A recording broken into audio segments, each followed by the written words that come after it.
আমি তোমাকে সারা জীবন ভালোবাসবো এমন করে, এভাবে সাইকেলে করে ঘোরাবো। মামা, তোর বোন তো করোলার সাথে সাইকেলে ঘুরে।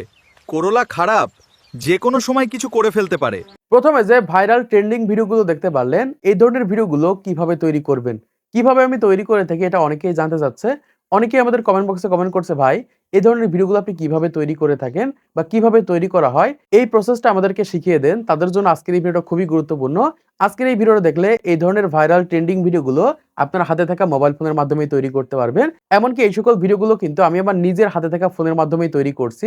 যারা ফেসবুক, টিকটক, ইনস্টাগ্রামে ভিডিও তৈরি করে থাকেন, এমনকি ইউটিউবে ভিডিও তৈরি করে থাকেন, এই ধরনের ভিডিওগুলো যদি আপনাদের ইউটিউব চ্যানেলে আপলোড করে থাকেন, তাহলে মিলিয়ন মিলিয়ন ভিউজ আনতে পারবেন। কারণ এই ধরনের ভিডিওগুলো কিন্তু প্রচুর পরিমাণে ভাইরাল হচ্ছে। দেখুন আমার সাইডে দেখতে পাচ্ছেন যে এই চ্যানেলে এই ধরনের ভিডিওগুলো আপলোড করে প্রায় মিলিয়ন মিলিয়ন ভিউজ পাচ্ছে। একটা ভিডিও দেখতে পাচ্ছেন এখানে লাখের নিচে ভিউজ নেই, প্রত্যেকটা ভিডিওতে লাখের উপরে ভিউজ রয়েছে এবং দেখতে পাচ্ছেন এখানে কিন্তু মিলিয়ন মিলিয়ন পর্যন্ত ভিউজ এসেছে। তো এই ধরনের ভিডিওগুলো কিভাবে তৈরি করা হয়, কিভাবে তৈরি করবেন বা সেম ক্যারেক্টারটাকে কিভাবে ভিডিওগুলো তৈরি করে থাকে, সেই প্রসেসগুলো আজকে ভিডিওর মাধ্যমে দেখিয়ে দেবো। ভিডিওটা মনোযোগ সহকারে দেখেন। এই ক্ষেত্রে সহজে আপনি আপনার হাতে থাকা মোবাইল ফোনের মাধ্যমে এই ধরনের ভাইরাল ভিডিওগুলো তৈরি করতে পারবেন। প্রথমত এই ধরনের ভিডিওগুলো তৈরি করার জন্য আপনাদের ক্যারেক্টারের প্রয়োজন হবে বা এরকম ভাবে ক্যারেক্টারগুলো লাগবে। তো এই ক্যারেক্টারগুলো আপনারা কোথায় পাবেন? আমাদের ভিডিও ডেসক্রিপশন বক্সে চলে যাবেন। সেখানে গেলে জাস্ট আপনারা এরকম একটা লিঙ্ক পেয়ে যাবেন। এই লিঙ্কের উপর ক্লিক করে দিলে কিন্তু এই সকল ক্যারেক্টারগুলো আপনারা পেয়ে যাবেন। জাস্ট আমি এখান থেকে আমাদের গ্যালারিটিকে ওপেন করে নিচ্ছি। ওপেন করার পর এখান থেকে দেখতে পাচ্ছেন যে প্রত্যেকটা ক্যারেক্টার কিন্তু এখান থেকে রয়েছে। এখান থেকে দেখতে পাচ্ছেন ফুলকপির ক্যারেক্টার, এখান থেকে দেখতে পাচ্ছেন যে করলার ক্যারেক্টার রয়েছে, এখান থেকে দেখতে পাচ্ছেন গাজরের ক্যারেক্টার রয়েছে, এই সাইডের দিকে স্লাইড করলাম, এখান থেকে দেখতে পাচ্ছেন আলুর ক্যারেক্টার রয়েছে। মানে এই সকল ক্যারেক্টারগুলোর মাধ্যমে কিন্তু আমরা ভিডিওগুলো তৈরি করব। এই সকল ক্যারেক্টারগুলো চাইলে আপনারা এরকম ভাবে জিমিনির মাধ্যমে তৈরি করতে পারেন। এখান থেকে দেখতে পাচ্ছেন আমি জিমিনির মাধ্যমে তৈরি করে নিয়েছি। আপনারা জিমিনির মাধ্যমে যে কোনো কিছুতে, সেটা হতে পারে পটল, সেটা হতে পারে বেগুন, যে কোনো কিছুতে জাস্ট এরকম ভাবে ক্যারেক্টার তৈরি করে নিতে পারেন। সেই প্রসেসটা এখন আমি দেখাচ্ছি না। এরকম ভাবে এই সকল ইমেজগুলো যদি আপনার কাছে থাকে, কিভাবে আপনারা স্টোরি আকারে ভিডিও তৈরি করবেন সেটা আপনাদেরকে দেখিয়ে দিচ্ছি। তো এই সকল ইমেজগুলো ডাউনলোড করার পর এখান থেকে সরাসরি আপনাদের ফোনের জাস্ট গুগলটাকে ওপেন করে নেবেন। আমি এখান থেকে গুগলটাকে ওপেন করে নিচ্ছি। ওপেন করার পর এখানে আপনারা সার্চ করে দিবেন। আমি যেটা লিখে সার্চ করব, সেম টু সেম লিখে সার্চ করবেন, সেটা হচ্ছে WHISK, জাস্ট হুইস্ক AI লিখে সার্চ করবেন। তো সার্চ করলে এরকম একটা ওয়েবসাইট আপনারা পেয়ে যাবেন। এই ওয়েবসাইটের উপর ক্লিক করে দিবেন। তো ওয়েবসাইটের উপর ক্লিক করলে আমাদের সামনে এরকম একটা নতুন ইন্টারফেস চলে আসবে। এখান থেকে আপনারা যে কোনো জিমেইলের মাধ্যমে লগইন করে নেবেন। লগইন করলে এরকম ভাবে আপনারা দেখতে পারবেন যে আপনাদের লোগোটা দেখাবে। এখান থেকে দেখতে পাচ্ছেন একদম ইজি প্রসেস, এই সকল বিষয়গুলো দেখানো লাগবে না। তারপর এখান থেকে ইন্টার টুলস রয়েছে, এখান থেকে ইন্টার টুলস এর উপর ক্লিক করে দিবেন। আমি এখান থেকে ইন্টার টুলের উপর ক্লিক করে দিচ্ছি। ক্লিক করার পর এখানে এই সাইডের দিকে দেখতে পাচ্ছেন যে এরকম একটা অপশন রয়েছে অ্যাড ইমেজ। এখান থেকে ইমেজ অ্যাড করব। তার আগে এখান থেকে আমরা সাইজগুলো সেট করে নিই। এখান থেকে সাইজের উপর ক্লিক করবেন। ক্লিক করার পর এখান থেকে আপনি কোন সাইজে ভিডিও তৈরি করবেন, লং আকারে তৈরি করতে পারেন এবং একই সাথে শর্টস আকারে তৈরি করতে পারেন। যেহেতু আমি শর্টস ভিডিও তৈরি করব, তো এখান থেকে আমি এই শর্টস আকারটাকে সেট করে দিচ্ছি। সেট করার পর এখান থেকে আপনারা অ্যাড ইমেজের উপর ক্লিক করে দিবেন। তো অ্যাড ইমেজের উপর ক্লিক করার পর এখান থেকে প্রথমত আপনাকে দুইটা ক্যারেক্টার নিতে হবে। আপনি কোন কোন ক্যারেক্টারের মাধ্যমে কথা বলাতে চান এবং কোন কোন ক্যারেক্টারের মাধ্যমে ভিডিও তৈরি করতে চান সেটা এখান থেকে নিয়ে নিতে হবে। ধরেন আমি এখান থেকে দুইটা ক্যারেক্টার নিয়ে নিচ্ছি। এখান থেকে এজন্য এই প্লাস আইকনে আপনারা ক্লিক করে দিবেন। জাস্ট আমি এখান থেকে প্লাস আইকনে ক্লিক করে দিচ্ছি। প্লাস আইকনে ক্লিক করলে এখান থেকে দেখতে পাচ্ছি যে এই যে অবজেক্ট রয়েছে, অবজেক্টে কিন্তু এরকম ভাবে দুইটা সেট হয়ে যাবে। এখান থেকে আপনারা এই গ্যালারি আইকনের উপর ক্লিক করে দিবেন। ক্লিক করার পর এখান থেকে আপনারা আই এগ্রি দিয়ে আপনাদের গ্যালারিতে যে ফটো রয়েছে বা যে ক্যারেক্টারের মাধ্যমে তৈরি করতে যাচ্ছেন সেই ক্যারেক্টারটা এখান থেকে নিয়ে নেবেন। ধরেন আমি এখান থেকে প্রথমত আলুর ক্যারেক্টারটা নিয়ে নিচ্ছি। তো এখান থেকে আলুর ক্যারেক্টারের উপর ক্লিক করে দিব। ক্লিক করলে এখান থেকে দেখতে পাচ্ছি যে আলুর ক্যারেক্টারটা কিন্তু এখান থেকে অ্যাড হয়ে যাচ্ছে এবং একই সাথে এখানে আমরা কি করব, আমাদের জাস্ট যে কোনো আরেকটা ক্যারেক্টার নিয়ে আসবো। এজন্য কি করবো, এখান থেকে এই গ্যালারি আইকনের উপর ক্লিক করে এখান থেকে এই ফটোসে ক্লিক করে দিলে এখান থেকে আমি ক্যারেক্টার নিয়ে আসতে পারবো। এখান থেকে আমি দ্বিতীয় নম্বরে যে কোনো একটা ক্যারেক্টার নিয়ে আসছি। ধরেন এখান থেকে আমি গাজরের ক্যারেক্টারটা নিয়ে নিলাম। গাজরের ক্যারেক্টারটা নেওয়ার পর এখান থেকে দেখতে পাচ্ছেন যে দুইটা ক্যারেক্টার কিন্তু এখানে চলে এসেছে। এখান থেকে দেখবেন যে টিকমার্ক আছে কিনা, আবার এখান থেকে দেখতে পাচ্ছেন টিকমার্ক রয়েছে। এরকম ভাবে টিকমার্ক থাকলে এখান থেকে উপরের দিকে এই গুণ চিহ্নতে ক্লিক করে দিবেন। গুণ চিহ্নতে ক্লিক করার পর এবং এই দুইটা ক্যারেক্টারের মাধ্যমে আপনি কোন জায়গাতে বোঝাতে যাচ্ছেন, কি করতে যাচ্ছেন সেটা এখান থেকে লিখে দিবেন। ধরেন আমি এখান থেকে এই দুইটা ক্যারেক্টারের মাধ্যমে লিখে দিচ্ছি। দেখুন আমি এখান থেকে লিখে দিয়েছি যে একটা রাস্তার ধারে আলু ছাগল নিয়ে বসে আছে এবং এখান থেকে পাশে দাঁড়িয়ে আছে গাজর, এরকম ভাবে লিখে দিয়েছি। দেওয়ার পর এখান থেকে জাস্ট আমরা এই অ্যারো আইকনের উপর ক্লিক করে দিব। তো অ্যারো আইকনের উপর ক্লিক করে দিলে এরকম ভাবে কিন্তু আমাদের দুইটা ফটো তৈরি হবে। এই দুইটা ফটোর ভিতর থেকে যে ফটোটা পছন্দ হবে আমরা সেটা ডাউনলোড করে নিব এবং সেই ফটোর মাধ্যমে ভিডিওগুলো তৈরি করব। জাস্ট আমরা এখান থেকে 2 থেকে 3 সেকেন্ড পর্যন্ত ওয়েট করছি। এখান থেকে আমরা দেখতে পাচ্ছি ছবি তৈরি হয়েছে, কিন্তু এখান থেকে অনেকগুলো আলু এবং একই সাথে অনেকগুলো গাজর হয়ে গেছে। এজন্য আমরা কি করব, এখান থেকে লিখে দিব যে একটি আলু এবং একটি গাজর এরকমভাবে আপনারা এখান থেকে লিখে দিবেন। দেখুন এখান থেকে আমি লিখে দিয়েছি।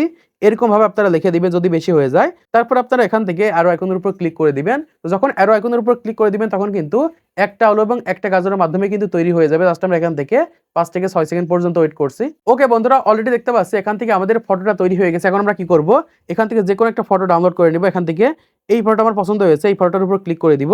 তো ক্লিক করার পর এখান থেকে ডাউনলোড আইকন রয়েছে, এই ডাউনলোড আইকনের উপর ক্লিক করে দিব। ক্লিক করে দিলে কি হবে, এখান থেকে এই ফটোটা ডাউনলোড হয়ে যাবে। এরকম ভাবে আপনারা যে কোনো 2টা ক্যারেক্টার 3টা ক্যারেক্টারের মাধ্যমে এরকম ভাবে কিন্তু ফটো তৈরি করতে পারবেন, মানে একসাথে করে ফটো তৈরি করতে পারবেন। কোনো ক্যারেক্টার চেঞ্জ হবে না, কোনো কিছু হবে না। আমি প্রমাণ সহ করে দেখাচ্ছি, এক্ষেত্রে সহজে বুঝতে পারবেন। এখান থেকে আমি গ্যালারিটিকে ওপেন করছি। ওপেন করার পর এখান থেকে দেখতে পাচ্ছেন যে একই সাথে আলু এবং একই সাথে গাজর দেখতে পাচ্ছেন, একটা এরকম ভাবে ফটো তৈরি করে নিয়েছি। এখন এখান থেকে আমরা ভিডিও তৈরি করব বা এখান থেকে ভয়েস দিব। তো ভিডিও তৈরি করার জন্য বা ভয়েস দেওয়ার জন্য এখান থেকে আমরা সরাসরি ব্যাকে চলে যাব। এখন আপনাকে স্টোরি তৈরি করতে হবে, স্টোরি তৈরি করে তারপরে কিন্তু আপনাকে ভিডিও তৈরি করতে হবে। যেমন আপনারা এই পেজটাকে ফলো করতে পারেন। এই পেজটাকে ফলো করলে সহজে বুঝতে পারবেন যে তারা কি ধরনের ভিডিও তৈরি করে থাকে, সেই ধরনের ভিডিওগুলো আপনারা তৈরি করতে পারেন। জাস্ট এখান থেকে ভিডিওগুলো তৈরি করার জন্য সরাসরি এখান থেকে আমরা এই গুগলটাকে ওপেন করে নিব। জাস্ট আমি এখান থেকে গুগলটাকে ওপেন করে নিচ্ছি। ওপেন করার পর এখান থেকে আমরা সার্চ করে দেব। আমি যেটা লিখে সার্চ করব, সেম টু সেম লিখে সার্চ করবেন, সেটা হচ্ছে GOOGLE Google VIDS, just Google Vids AI লিখে সার্চ করে দিবেন। তো সার্চ করলে এরকম একটা ওয়েবসাইট আপনাদের সামনে চলে আসবে। এই ওয়েবসাইটের উপর ক্লিক করে দিবেন। তো ওয়েবসাইটের উপর ক্লিক করে দিলে আমাদের সামনে এরকম একটা নতুন ইন্টারফেসে নিয়ে আসবে। সাইন ইন টু ভিডস এটা রয়েছে, এটার উপর ক্লিক করে দিবেন। ক্লিক করার পর এখান থেকে আপনাদের জিমেইলের মাধ্যমে লগইন করে নেবেন। জাস্ট আমি এখান থেকে যে কোনো একটা জিমেইলের মাধ্যমে লগইন করে নিচ্ছি। এরকম ভাবে জিমেইলের উপর ক্লিক করে দিলে কিন্তু লগইন হয়ে যাবে। এখান থেকে আপনারা সরাসরি 3 ডট লাইনের উপর ক্লিক করে দিবেন। তো 3 ডট লাইনের উপর ক্লিক করার পর এখান থেকে ডেস্কটপ সাইটটাকে অন করে দিবেন। আমি এখান থেকে ডেস্কটপ সাইটটাকে অন করে দিচ্ছি। তো অন করে দিলে এরকম ভাবে আমাদের সামনে নতুন ইন্টারফেস চলে আসবে। এখান থেকে আপনারা এই গুণ চিহ্নের উপর ক্লিক করে দিবেন। তো গুণ চিহ্নের উপর ক্লিক করার পর এই সাইডের দিকে এখানে দেখতে পারবেন যে ভিড বলে একটা অপশন রয়েছে বা ভি বলে অপশন রয়েছে, এটার উপর আপনারা ক্লিক করে দিবেন। জাস্ট আমি ক্লিক করে দিচ্ছি। ক্লিক করে দিলে আমাদের সামনে এরকম একটা ইন্টারফেস চলে আসবে। এখান থেকে প্রথমত আপনারা দেখতে পাচ্ছেন এরকম একটা অপশন রয়েছে, এটার উপর আমরা ক্লিক করে দিব। ক্লিক করার পর এখান থেকে অ্যানিমেট টু ইমেজ রয়েছে, দ্বিতীয় নম্বর যে অপশনটা রয়েছে এটার উপর ক্লিক করবেন। ক্লিক করার পর এখান থেকে দেখতে পাচ্ছেন যে এরকম একটা অপশন রয়েছে যে ল্যান্ডস্কেপ, এটার উপর ক্লিক করে আপনি কোন সাইজে ভিডিও তৈরি করতে যাচ্ছেন, শর্টস আকারে না লং আকারে, সেটা এখান থেকে সেট করে দিবেন। আমি এখান থেকে লং আকারে ভিডিও তৈরি করবো, তাই এখান থেকে প্রত্যেকটাকে সেট করে দিয়েছি। তারপর এখান থেকে অ্যাড ইমেজ রয়েছে, এই অ্যাড ইমেজের উপর ক্লিক করে দিবেন। ক্লিক করার পর এখান থেকে এগ্রিতে ক্লিক করে আপনার গ্যালারিতে যে ফটোগুলো রয়েছে সেই ফটোটা নিয়ে নেবেন, বা যেই ফটোর মাধ্যমে কথোপকথনের ভিডিও তৈরি করতে যাচ্ছেন সেই ফটোটা এখান থেকে নিয়ে নেবেন। এখান থেকে আমি এই ফটোটা তৈরি করেছি, তাই আমি এখান থেকে এই ফটোটা নিয়ে নিচ্ছি। তারপর নিচের দিকে ডানে ক্লিক করে দিব। তো ডানে ক্লিক করলে এখান থেকে আমাদের ফটোটা অ্যাড হয়ে যাবে এবং এখান থেকে আমরা কোন ক্যারেক্টারের মাধ্যমে কথা বলতে যাচ্ছি সেটা এখান থেকে লিখে দিব। ধরেন আমি এখান থেকে লিখে দিচ্ছি গাজর। প্রথমে আমি এখান থেকে গাজরের মাধ্যমে ডায়লগ বলাবো, তাই আমি এখান থেকে গাজর লিখেছি প্রথমে, তারপর ইংলিশে ডায়লগ লিখে দিয়েছি। এবার কি করবো, এখান থেকে গাজরের মাধ্যমে আপনি যেটা বলাতে চাচ্ছেন সেটা এখান থেকে বলাতে পারেন। ধরেন এখান থেকে যে কোনো একটা বিষয় আমি লিখে দিচ্ছি। দেখুন এখান থেকে আমি যে কোনো একটা ডায়লগ লিখে দিয়েছি। এরকম ভাবে আপনারা যেটা লিখে দিবেন সেটার মাধ্যমে কিন্তু এরকম ভাবে ভয়েস আকারে ভিডিও তৈরি হয়ে যাবে। এখান থেকে দেখতে পাচ্ছেন আমার নিজের মতো করে লিখে দিয়েছি। তারপর এখান থেকে আমি কি করবো, এই জেনারেটর অপশনে ক্লিক করে দিব। জাস্ট আমি এখান থেকে জেনারেটরের উপর ক্লিক করে দিচ্ছি। ক্লিক করে দিলে এখান থেকে নিচের দিকে দেখতে পাচ্ছি যে এখানে কিন্তু পার্সেন্ট উঠছে। 100% হয়ে গেলে কিন্তু এখান থেকে আমাদের ভিডিও তৈরি হয়ে যাবে। জাস্ট আমরা এখান থেকে 100% পর্যন্ত ওয়েট করব। ওকে বন্ধুরা, এখান থেকে দেখতে পাচ্ছি যে আমাদের ভিডিওটা তৈরি হয়ে গেছে। জাস্ট আমরা এখান থেকে এই ভিডিওটার উপর ক্লিক করে দিব। তো ভিডিওটার উপর ক্লিক করে দিলে ভিডিওটা কিন্তু এই সাইডের দিকে চলে আসবে। এখান থেকে দেখতে পাচ্ছেন এই ভিডিওটার উপর আপনারা 3 সেকেন্ড এরকম ভাবে ক্লিক করে ধরবেন। ধরলে কিন্তু এখান থেকে এই ডাউনলোড ভিডিও রয়েছে, এই ডাউনলোড ভিডিওর উপর ক্লিক করলে কিন্তু এরকম ভাবে আপনাদের গ্যালারিতে ভিডিওটা ডাউনলোড হয়ে যাবে। এরকম ভাবে মূলত আপনারা কথোপকথনের ভিডিওগুলো তৈরি করতে পারবেন। এখন এখান থেকে আপনারা আলুর মাধ্যমে কথা বলতে চাইলে প্রথমত এখান থেকে আলু লিখে দিবেন। আলু লেখার পর এখান থেকে এগুলো কেটে দিয়ে আলুর মাধ্যমে যেটা বলাতে যাচ্ছেন সেটা এখান থেকে লিখে দিবেন। লিখে দিলে কিন্তু আলুর মাধ্যমে ডায়লগ আকারে ভিডিও তৈরি হয়ে যাবে। এরকম ভাবে আপনারা ফোনের মাধ্যমে ভিডিওগুলো তৈরি করতে পারবেন। তৈরি করার পর এরকম ভাবে ডাউনলোড করে নেবেন। ডাউনলোড করার পর এখান থেকে গ্যালারিটিকে ওপেন করলে এখান থেকে আপনারা দেখতে পারবেন যে আপনাদের গ্যালারিতে এরকম ভাবে ভিডিওগুলো ডাউনলোড হয়ে যাবে। জাস্ট আমরা এখান থেকে ভিডিওটাকে ওপেন করছি। ওপেন করার পর দেখতে পাচ্ছেন কত সুন্দরভাবে কিন্তু ডায়লগ আকারে আমাদের ভিডিওগুলো তৈরি হয়ে গেছে। এখন এরকম ভাবে আপনারা পার্ট বাই পার্ট আকারে ভিডিওগুলো তৈরি করবেন। একটার পর একটা জোড়া দিয়ে একটা স্টোরি আকারে ভিডিও তৈরি করে সেই সকল ভিডিওগুলো আপনাদের চ্যানেলে আপলোড করতে পারবেন। তো আশা করছি আপনারা বুঝতে পেরেছেন বর্তমান সময়ে কিভাবে আপনারা এই ধরনের ভাইরাল ভিডিওগুলো তৈরি করবেন। তো আজকের ভিডিওর মাধ্যমে আপনারা অনেক কিছু শিখতে পেরেছেন, জানতে পেরেছেন, বুঝতে পেরেছেন। তো ভিডিওটা যদি ভালো লাগে থাকে তাহলে অবশ্যই লাইক করে দিবেন, চ্যানেলটিকে সাবস্ক্রাইব করে দিবেন পরবর্তী আরো ইউটিউব টিপস এর ভিডিওগুলোকে দেখার জন্য।